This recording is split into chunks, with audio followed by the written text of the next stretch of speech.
Welcome to Warblog. Today we're looking at the Battle of Kum River, Korea, 1950. Interesting battle, interesting situation. More interesting really because I've got the book, The Forgotten War, America and Korea, 1950 to 1953 by Clay Blair, which is in the inner cover it's a written fiction. It's basically by the Naval Institute Press, Annapolis, Maryland, and it's a really good example of a book that's sort of well written and full of useful information. It doesn't really have the sort of maps, the length and breadth of maps that I would like.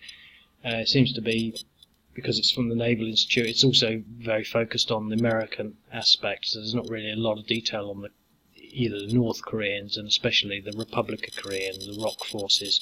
It really doesn't sort of detail, what they did to the same depth. I think you get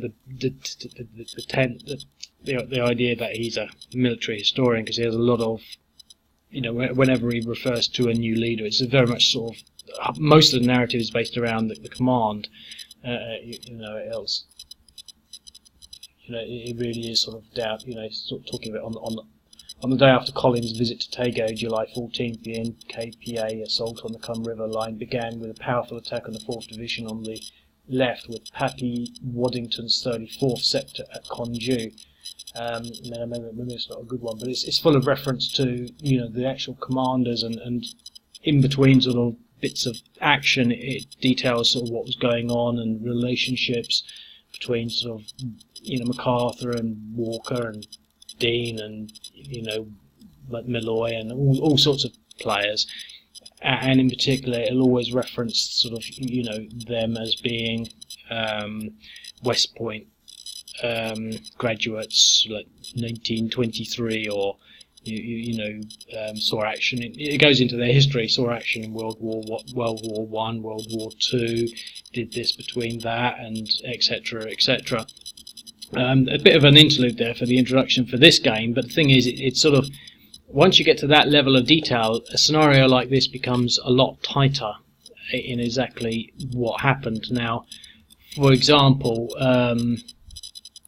if you actually look at the Wikipedia entry, this is just a sort of the start. So what we're dealing with here really is this section here, the first attack. So it's calling it the first attack, and you can see there's a map there. And in the map you can see it distributed like that.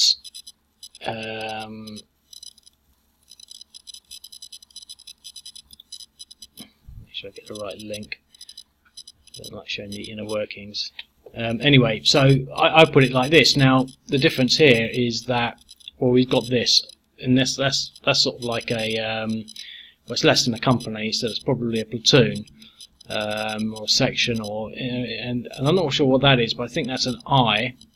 So that's I, and then there's R, and I don't know what that stands for, and it doesn't actually detail it, and that's actually core to a lot of Wikipedia entries.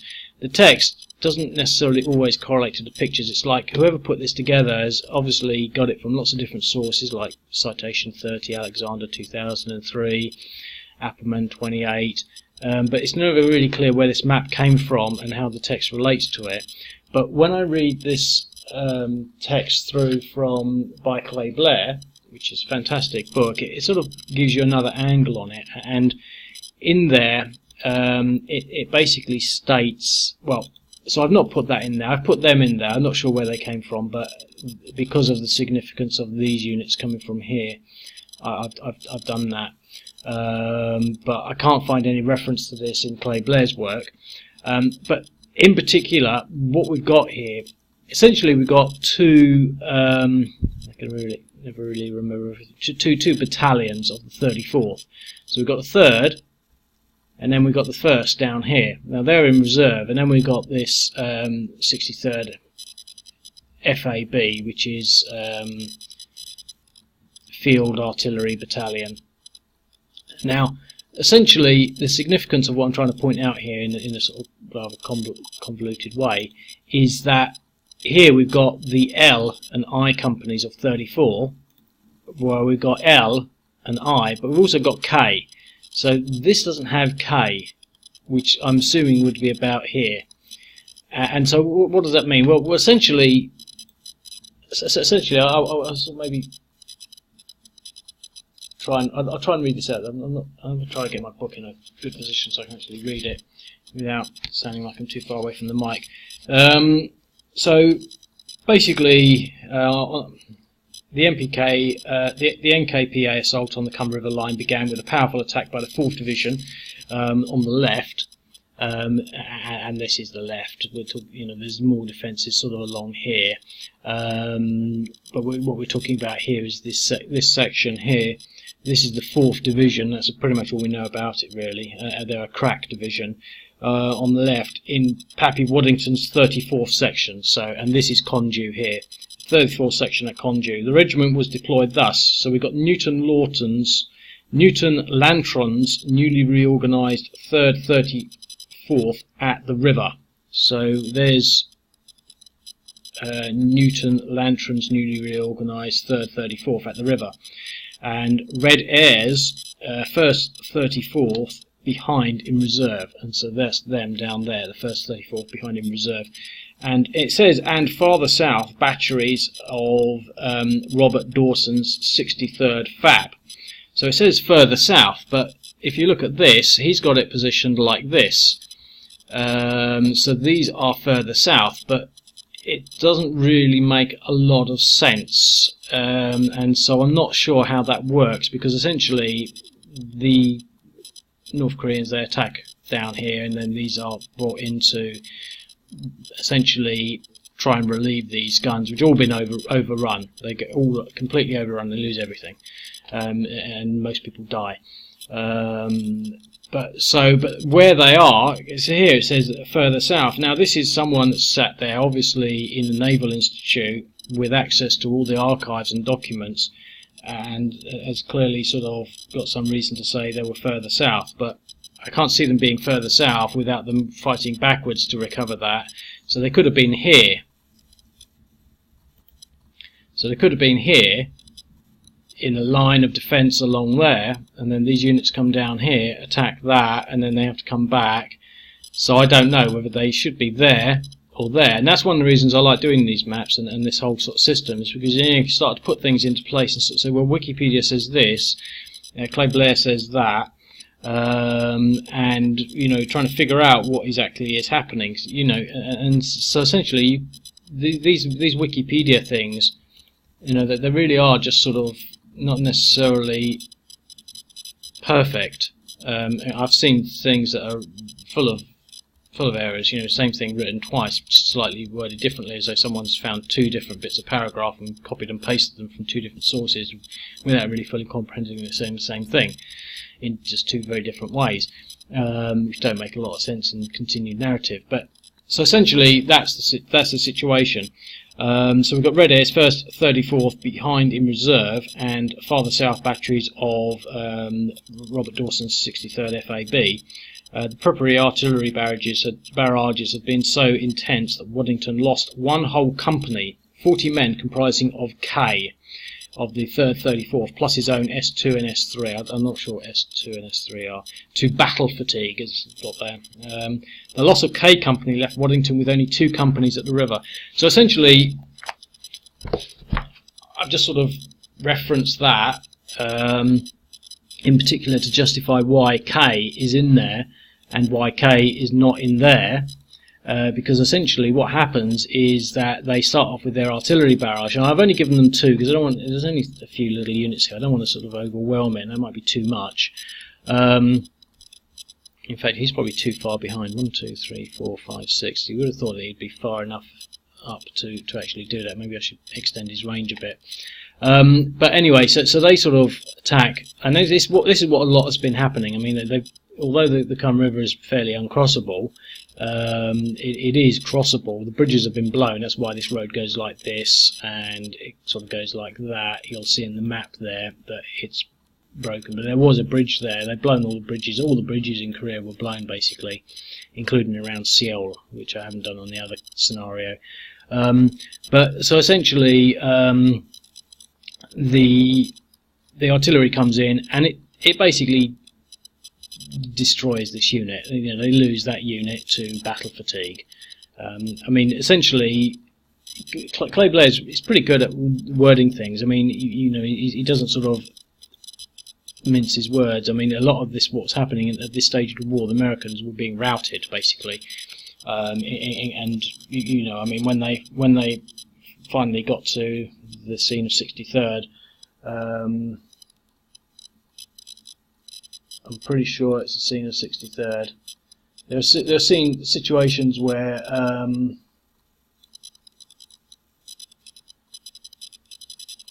the NKPA essentially shot dead a whole bunch of artillerymen with their hands tied behind their backs. You know, about sort of 30 of them, just executed them. And MacArthur was saying that he went mad about that, saying he's going to, you know, hold North Koreans fully accountable through international courts of justice, etc. for that. But the thing is that that's what happened. I mean, they lost all their guns. You know, like 90 guns.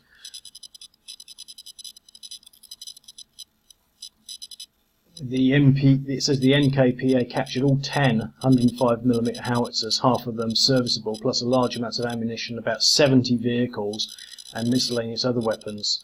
At the day's end, 136 men of the 63rd were dead or missing. 86 of them were captured. So, I mean, this was a big rout, basically. So what happens here is K vanishes. So what happens is, and this is what one of the, you know, this what I'm detailing here distinguishes, say, some of the finer points of War Blog in its own right, but how it differentiates, say, from some of the other scenarios. For example, the more modern ones, or the ones where there's less information, where I don't have a big, thick book written by someone sat in a Naval Institute with all the you know, the basic historic information to hand, you know, the archives to hand, is that we know exactly what was what. So instead of having a big long line of just loads and loads of Americans, which is what I might do in, say, Syria, where I don't know where the ISIS units are, or Kurds, or, you know, the Syrian army, just sort of loads of them. We've got some quite specific arrangements here, and we can actually sort of model that and detail sort of, you know, how that actually happened. So I'm in the play mode, so let me just now get the drawing tool out to sort of, you know, go into that in a little more detail. So essentially the artillery bombards this unit, which essentially routs. Now the thing is, the reason I've included that, you know, DE result, you know, the reason I've included that is because, you know, in this sort of scenario, they might not rout. I mean, what happens if they didn't rout? What happens if they had forgotten to fire their artillery, or they fired it and it had all missed, or they were so well dug in? You know, the book detail, I've read so much of this book, sort of, you know, sitting around, and one of the reasons I haven't done so much on Warblog recently is because I've been reading this book, which is ironic.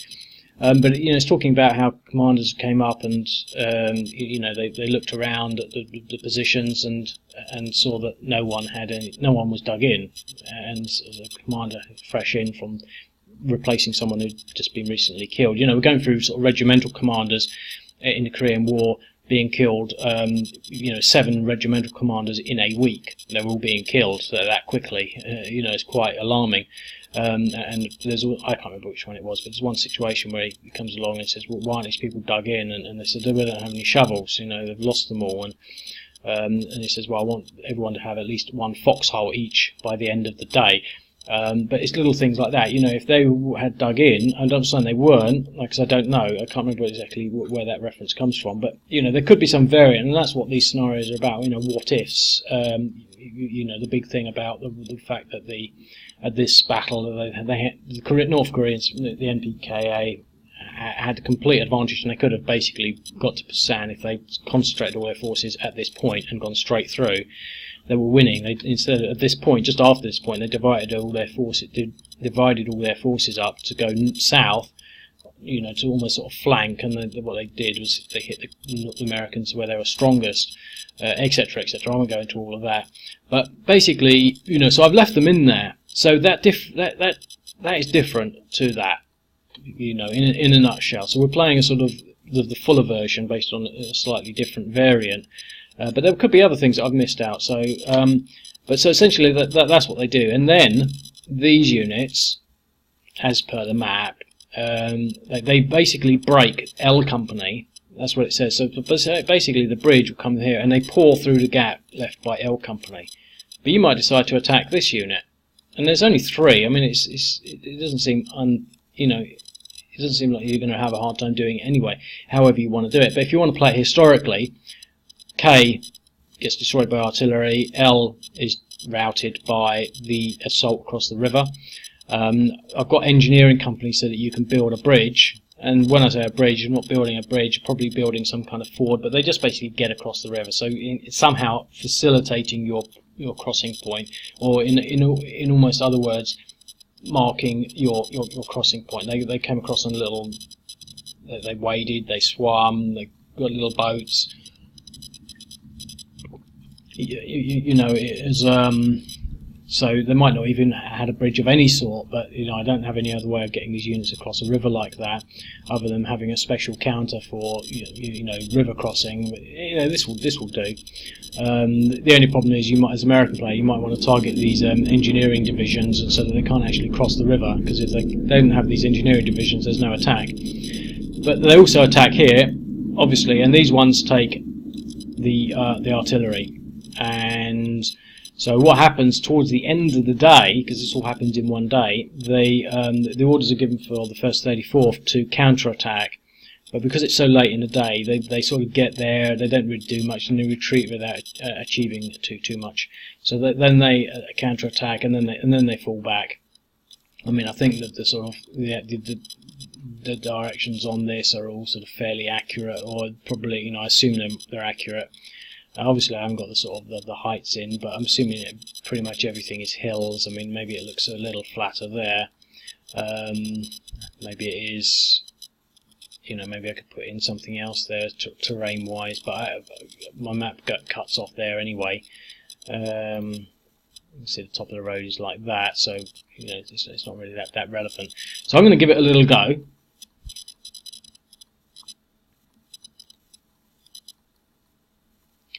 So essentially, one of the things that I can't bring these in straight away. So it's up to you to decide when you want to bring them in. And I'm going to focus everything on K division, K company.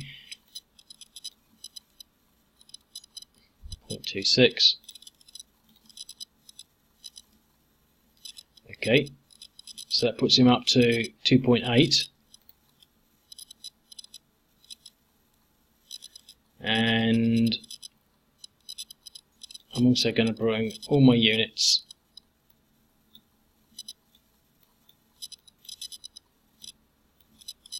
to the river line. I haven't played this before, so I don't really know what's going to happen, but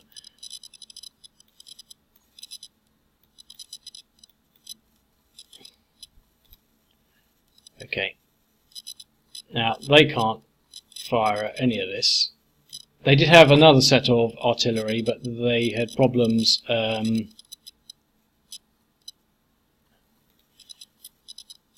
had problems calling it in. They also had problems calling the air power in. Okay. Well, let's just see. I shouldn't be able to hit any of this, but let's see whether I can, because sometimes the way the ranging stuff works. Now you can see I'm out of range. It pretty much works. Sometimes for some reason, if you're in the way the hexes work, you can get an extra hex out of it, or even 2 hexes. I don't know. So I'll fire some artillery on there. It's quite tough artillery though, so 0.4, 0.5, 0.5. Now that could be enough to halt their offence. The engineering division has suffered no effect, which is convenient.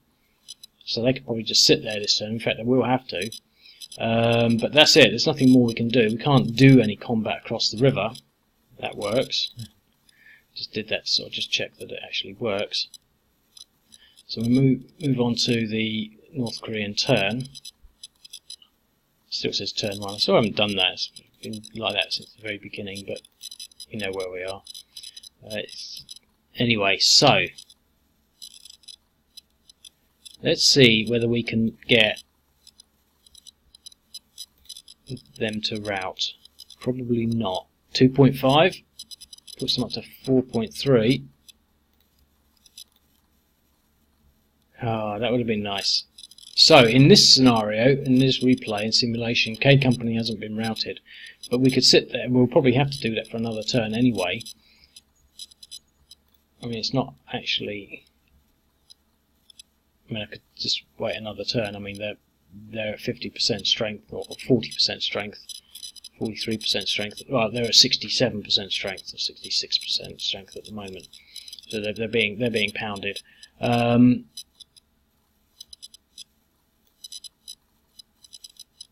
No, I didn't want to do that.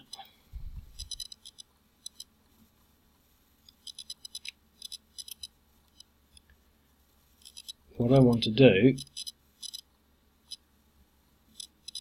I don't even remember how this works now. I want to build a bridge into that hex. Commit bridge activity.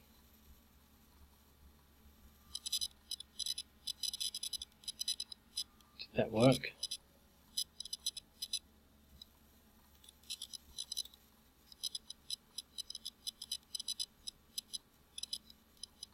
I had to do it twice, didn't I? There we go, we've got the bridge. I don't know what happened there. I'm not going to bother spending the video trying to figure that out. Maybe I didn't press it right the first time. I'll maybe look at that in the video. But we've now got our bridge point. Now, as I say, it's not actually a bridge point. We haven't built a physical bridge in this sense. You know, I'm losing it a little more flexibly to represent a point of crossing. So there probably wouldn't have been any bridge building, but there might have been some sort of preliminary, you know, supply of river crossing equipment. You know, so there might have been these people, you know, responsible for bringing as many floatable things, as many rafts, and also maybe, you know, doing some sort of quick civil engineering work to extend, you know, the bank out to sort of, you know, make the crossing narrower, or whatever they did to create, you know, this isn't the Humber Bridge or something like that, or the Golden Gate Bridge, or whatever sort of massive permanent bridge you might want to think about. It's just a crossing point. But we're also going to do the same thing down here, and just not doing it right, am I? Let's see if it works first time. So I've clicked that. Let's just check. Yeah, it built it. It's just it's sort of going back to that same screen. I'll have to sort that out. A lot of things are like that.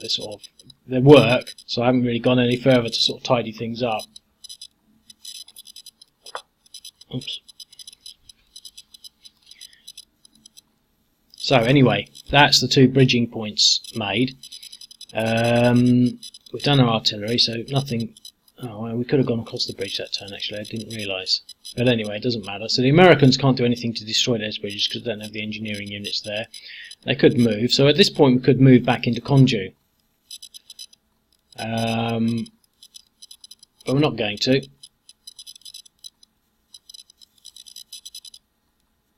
To be quite honest, should have built the bridge into the K, because I'm still going to have to fight over this river. It's going to be difficult.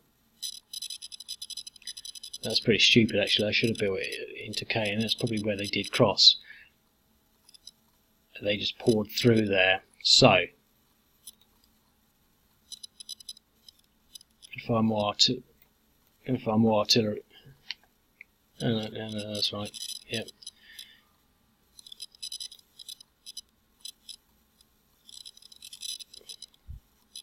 .1. 1.4, so he's slowly, that could have been a rout, 8% chance of a rout there. And I want to cross the river at this point. Engineering it's going to take quite a while to get back into gear, but I am going to cross here.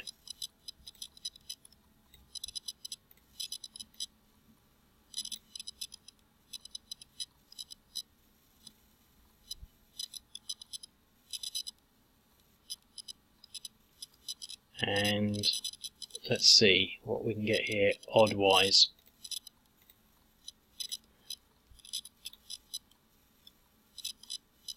Three to 1 odds, so it's going to be tough.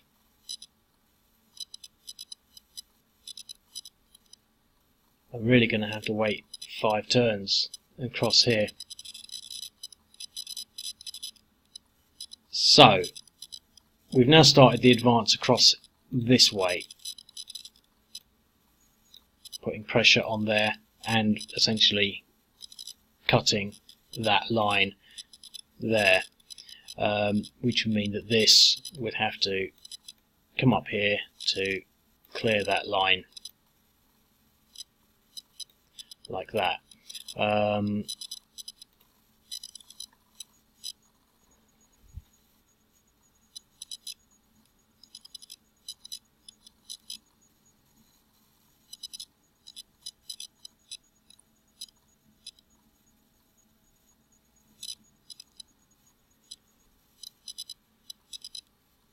Okay, so they're going to be worth a lot in the hills.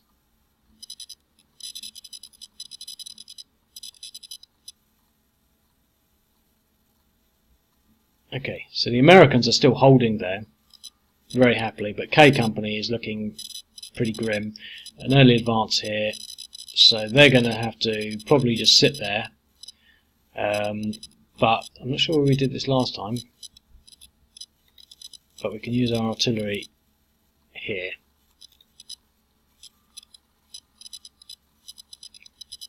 They haven't been ordered in yet. They get ordered in much later. Now, I was thinking you could sort of say, well, this is a 10-turn game and they come in on turn 7. So it's a bit late in the game. It's up to you, really. I mean, I haven't played it through to sort of say, well, it should be turn 10, but that's what I thought. You know, it could be 15 and they come on turn 12 or turn 11. You know, so it's up to you to sort of decide when they come in and when they get ordered in, because they do just sit there. Because back in Korea, the communication was not what it is today. They didn't have satellite technology, and a lot of people were doing odd things. You know, they were having breakfast whilst really, you know, major routs were going on elsewhere along the line because they just didn't know about it, or they didn't believe what they'd been told about it. Some of the stories are unbelievable, really. Okay, so they're just basically going to all hold. And so up here we're going to again trying to break K Company. So this is probably still quite in line with what was happening. We've got 1.2, so that's not really making the sort of ground that we'd like to, but we've only got 4 more turns before we can build into there. What we're going to try and do though is some attrition, and this will give me an idea of the odds actually. See, we'd be attacking at 1 to 3 odds, so that's not good. I'm not going to bother with the attrition back, but we can afford to, I think, concentrate this way. So it should be a lot higher now because they're no longer entrenched. So it could be a 1 to 6, 7 to 1 DE, because they were fatigued as well. So that's them pushing this way.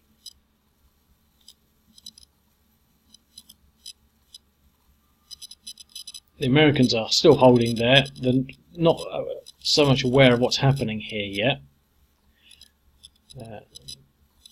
I think there was one, to be quite honest, I can't remember, I've read so much, it's all a bit odd. I got the feeling that this Reke company was there, but then they called it back at the last minute to defend in Konju, but that might have been Taizhou. And that's why these just crossed without even any resistance, and this is why no one knew about it. So whether or not that unit held and was defeated, or it was reallocated, and therefore these units came across undetected, is something I'm not clear on. But they're heading towards 63rd FAB. So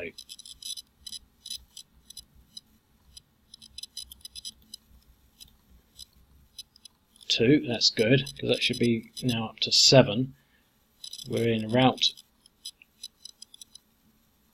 No effect, I didn't need that.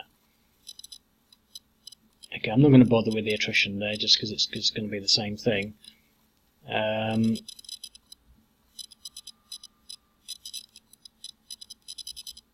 I think I forgot to attack these with the artillery. So I'll have to remember to do that. I'm trying to play this through quickly. So we're going to attack them with the artillery. Obviously the 63rd know that they're coming, or do they, or did they? These things were never actually sort of always as clear as they are in a hex game. Quite often, you know, they're just completely surprised and ambushed. They didn't know they were coming, so all their guns are pointing the other way, and even providing support further up the lines. I will have to extend their range, but for game-wise, we sort of, you know, and we were actually sort of 3.4, 0.8, 3. You know, that's sort of like doing quite well. That might actually stall their attack a little bit. Interesting to know, interesting to sort of figure out how that pans out. There's nothing up here to do.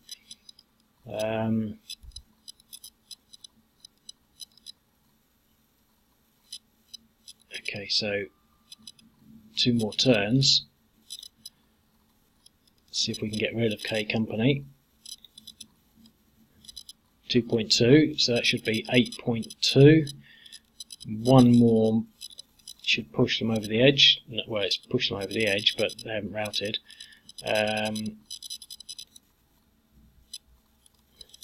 So that's that. So we're approaching the historical status with this as an early sort of arrangement, or this as a delayed arrangement.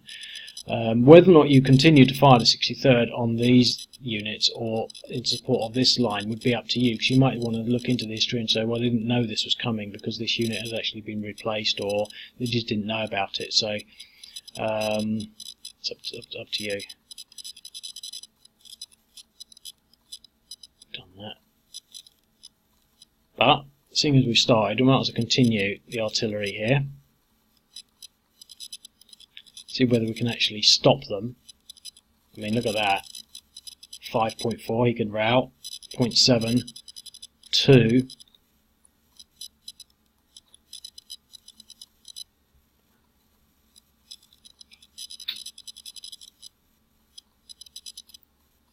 Okay. This should be it. No effect. 2. So they still haven't routed yet. It's like a 60% chance of having routed. So they're ahistorically, they're really holding their ground. One thing that I could have done is actually given them a much higher fatigue level, depression level to start off with in the setup, and that might be the thing to do. I've never really done that before because it's unintuitive. You don't know unless you really look at the order of battle that that's the state they're in, and there isn't actually even a way of figuring that out because it's not listed in the order of battle. So I don't like to do things that are not intuitive. So, but you know, I could make them weaker to represent that. I mean, they are actually quite strong. I've made them quite strong, and I could actually go back and sort of make them weaker anyway, just to represent the sort of their exhausted and sort of fatigued state that they're in. You know, the 4th Division were on a roll at the time. I mean, this was a period when the Americans were being basically pushed back rapidly towards Pusan. So it's Pusan perimeter, isn't it? Kum River and things like that.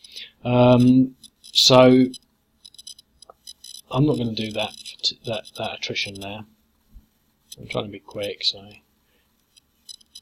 Did I move those? I don't think I moved them. Well, they're going to die, aren't they? 7.2. I'll know whether I moved them because this other unit, which was on 2, 7.2, 0.7. Yeah, they recovered one, so. And they've dug in, so they haven't been moved for a couple of turns now. Oh well. That's what you do when you make a video of a game. Lose the plot a little. Okay, I've got to get them this turn.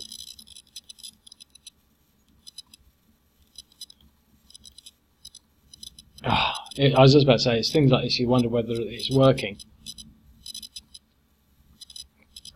Okay, so now this should be available.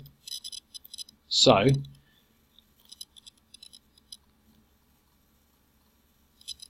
and I could have done this, well, I couldn't have done it earlier because it wasn't available. This is what I should have done right in the beginning.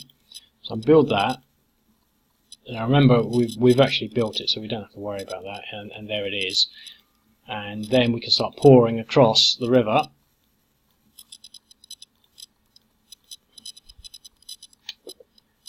And let's have a go at attacking L Company. See how that works out. Now they should be able to attack. They should be able to join that in because there's a bridge. So that's wrong. I'll have to look into that and try and figure out why that is.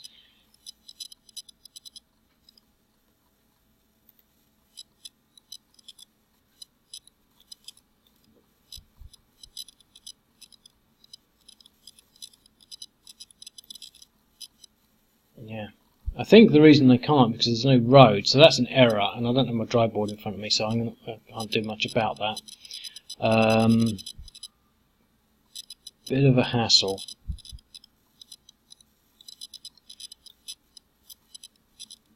I'm going to do an attrition first, just because I want to sort of get an idea of what the odds will be. See, 1 to 2, so that wouldn't be good. So we need some artillery on them first. So it's a bit sort of not ideal, really. I should really, you know, if I want to sort of, well, obviously I need to get that in. So if they were in, it might have been a 1 to 1, and attacks of 1 to 1 would probably actually things you would be doing as the sort of the NKPA, because you know they were swarming. They were just having waves and waves of their infantry attacking, and they were winning some of them and not all of them. But you know, a 1-to-1 attack is fine. But you know, the Americans wouldn't have been able to do a 1-to-1 counter attack. I mean, they might have been able to counter attack in particular places, but they were just outnumbered at this stage. But you know, 1 to 2, I'm not going to do that. Although I could do for some of the other scenarios. And I will try and remember to move these, and I'm going to split them up. I don't know how that's split up. So we're in that turn. Now at this stage you could sort of move, but we're not going to move yet.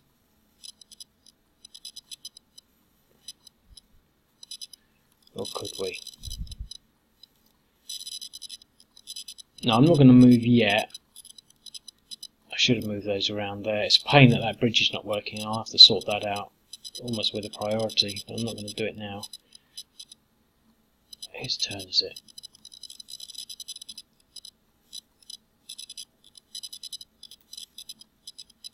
Okay, let's fire at this one.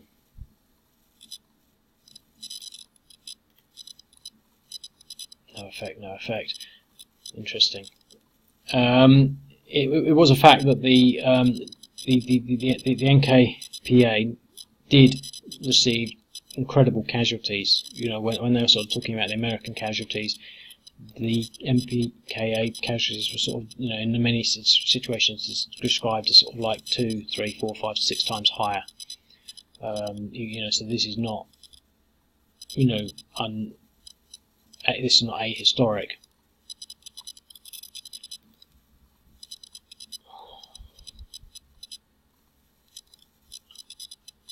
Okay.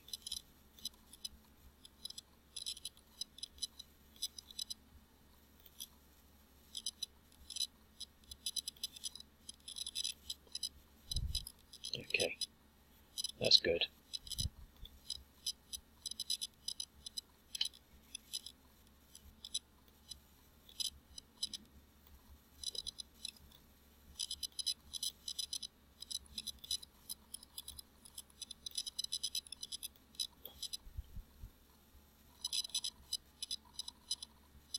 Ah.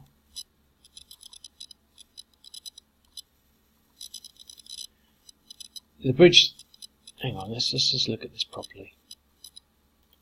Yeah, the reason that wasn't working is the bridge thing works. It was from there. That was why it wasn't working. So that's not an error. People watching the video think it was an error now, if they don't get to this stage. It was fine. So we can now attack the L company. I'm going to include the engineers. So it gives us a nice outflank as well. I'm actually going to go back. I know it's a bit pedantic, but I'm going to move him out as well, so he's in the attack. No point in having him there.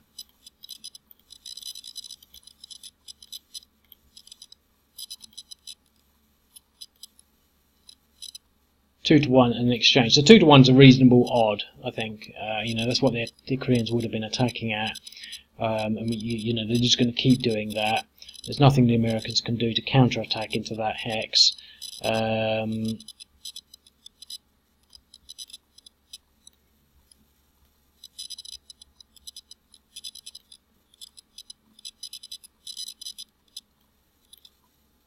We finally got to the artillery.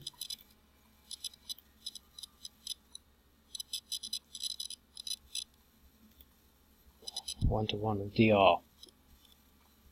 So we pushed them back. So we'll have one more turn of that, and then the first can come in and see what they can do. We'll just sort of end that turn there. I think the Americans are going to pull back now into there, here, possibly try and push away here.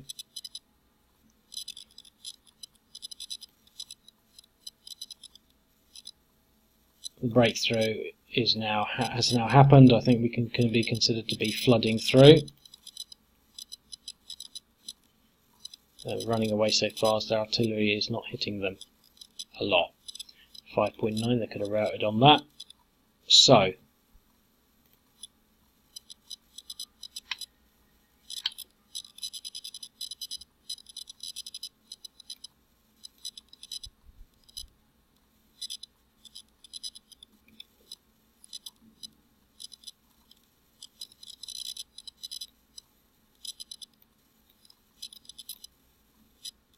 let's see what we can do.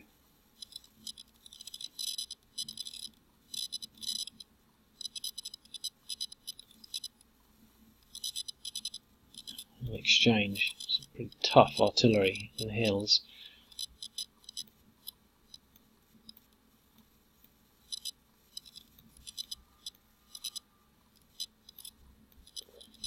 Let's use the artillery first.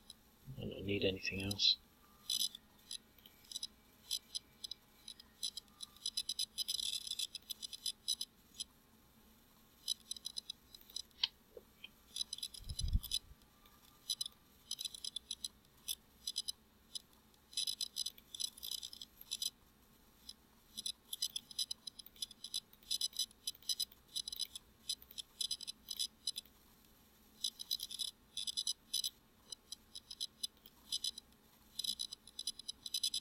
DE. So we're now historically accurate, flooding through Konju.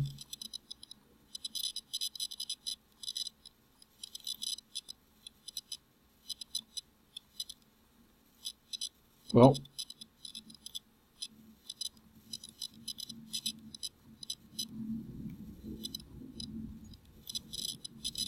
let's try and retreat.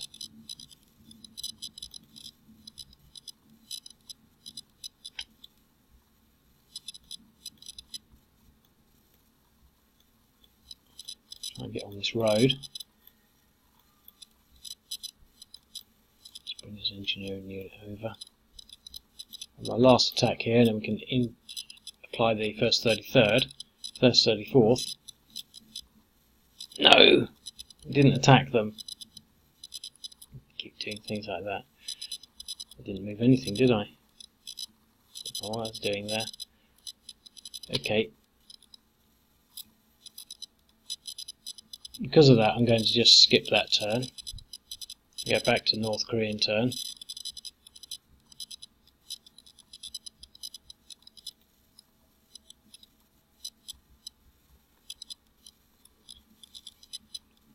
and do that attack.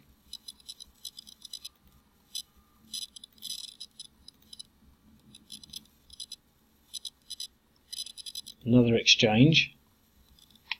I'm not going to attack here, but I'm going to do the manoeuvring because I think that was what the issue was there.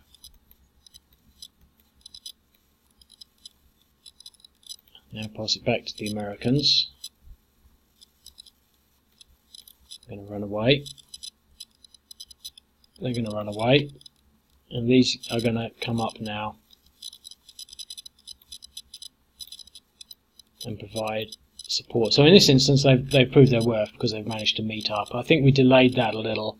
I think I missed 2 turns, maybe only 1, and maybe I could, if I built the bridge across there, I would come 1, 2, 3, 4, 5. I built it there, 1, 2, 3, 4, 5. Same difference. That wouldn't have made any difference.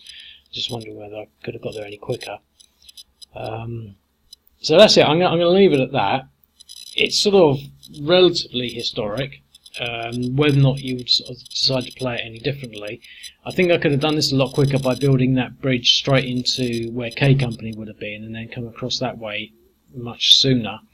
Almost coordinating it with that, because I could have done that almost sort of straight away. I could at least started to do the attrition fire, because the actual coming across the river wouldn't have been instantaneous anyway. We'll adjust the artillery range on that. So there you go. That's the Battle of Kum River, part of the Korean War. I mean, obviously I've referenced the Forgotten War by Clay Blair, but there are actually quite a few other sort of reasonable books, and it keeps saying the Forgotten War, but I don't think it is necessarily forgotten. I think it's it's one of these things that has become not so much urban legend, but it's become one of these things. Oh, it's forgotten. Well, it hasn't really. It was sort of considered forgotten possibly in the 50s and 60s, when people were sort of talking about wars, and it was in newspapers. But there's plenty of games on it, there's plenty of books on it, there's plenty of history and background. I don't think it's fair to say it's forgotten now in that sense. And what's interesting about the Korean War, it's much more interesting than the Vietnam War, because you actually got these sort of major engagements, and you can really sort of sense the sort of the Second World War mentality still at play. A lot of officers from the Second World War, involved, and a lot of things like Shermans being introduced, Mustang fighter, air cover, the whole fact that it's just all infantry, and basically because of the hills it had to be sort of infantry. And then you get Vietnam, which is completely different. It's like, well, they learnt in Korea, because it said that during the Second World War, the firepower gradually became more and more deadly, to the extent in the Second World War to take a tank out you had to really fire at it about 10 times, and in the 1960s to take a tank out you'd need to fire at it once. It's whoever fired first. And I think what they're experiencing, from what I can gather from the book, is this tremendous increment in firepower and its significance, and I don't think the people, the officers from the Second World War fully understood that, and they were sort of starting to realise that even the techniques from the Second World War were not really that applicable. I mean, during the latter stages of the war, in the Korean War, they were just basically artillery exchanges, and they were blowing entire landscapes to bits. And there's several accounts in there where they send through green units that have just been shipped over from America to Japan without any training, brought straight over to Korea, straight through Busan, straight to the front line, without even taking the grease out of their machine guns, being sent straight into battle and suffering 70% casualties. 600 green recruits all being killed in what's described as almost callous operations, just because they've just got so much more artillery power, and things like that. And I think this is just a sort of gradual shift between a sort of more dispersed form of warfare today. That you just couldn't send 1,200 men into a slaughter these days. You know, Twitter would go into a rage. It's just, you know, and everyone's thinking. I think all the military powers are thinking of, you know, desperately of ways to sort of reduce loss of manpower, and you know, and even in defensive situations, you know, in the Middle East, it's going city to city. You know, there's no such thing as a front line. They're not holding hills. You know, they're basically, you know, they're holding up in cities, and the supply lines are, you know, fairly key in how all that works. But anyway, I'm going to leave it at that. I hope that makes sense. I mean, you might be more of an expert on this. I'm certainly going to get to grips with more of the Korean War battles. I've read just about most of the book. Well, no, I haven't actually. That's a lie. I've read a lot of the book, and I really have the appetite for reading the rest of it, and getting the whole of Korea done. I can now feel that sort of happening. It's not going to be instant, but actually, you know, making it more interesting. And the reason is I sort of just jumped back a bit there into sort of talking about its comparisons with the Second World War, is a lot more interesting than than Vietnam, because of this strategic and tactical sort of toing and froing. You know, it is quite dynamic, especially the first year, but it was dynamic and there's a lot of manpower, whereas the Vietnam scenarios, it's always just sort of like almost company level skirmishes, massive search and destroy missions, but there's no sort of, you know, intense, you know, battles that go on. There weren't many sort of regimental battles at all. I mean, even things, I can remember it is the film Hamburger Hill, you know, they make a big thing out of it, but it was only really a couple of companies taking a hill, and it wasn't a big engagement like this. I mean, you know, we got sort of, you know, they were losing, Americans were losing 1,000 men a week. And MacArthur was complaining that they're not even keeping up with the losses. You just wanted sort of more men to replace the losses. We need 1,000 men a week at least, because that's how many we're losing. It's quite macabre, really. It's very, very, very, very dark, sort of, you know, when you think about it like that. And that's how, you know, I think when you start to consider all of that, you start to have a true understanding and appreciation for, you know, the direction that modern warfare has gone in, because you can't do that anymore. You just can't do it for a lot of reasons. And I think the Vietnam period was typified and sort of, I don't know what the correct word is, I don't want to say vilified, but it was, it's given as an example of how modern media could affect people's perceptions, because we were suddenly getting all this news footage of people really dying, and it was having a major effect. They didn't have news reporters, you know, working in the way they did during the Second World War, just because of the way, you know, communications worked back then. But once you started having, you know, news reporters, you know, almost on the front lines, actually, you know, recording what was happening, it really changed people's perspectives. And that, you know, I mean, with Twitter now, it's just sort of, you know, insane. You know, almost real time news stories, etc., etc. So anyway, I hope you enjoyed that. As I said, you might be more of an expert than me. So, you know, when I start to get this sort of detailed, I'm always aware, you know, that I'm not actually, you know, really, you know, that much of an expert, but it's near enough. And, you know, but hopefully that will give you, if you're not an expert, a good idea of, you know, this particular battle, and you make research and find out how that fits in elsewhere, etc., etc. But I'll leave it at that anyway. So the bottom line is, if you want to play it and give it a go yourself, you know, sign up and give it a go, and I'll speak to you later. Cheerio.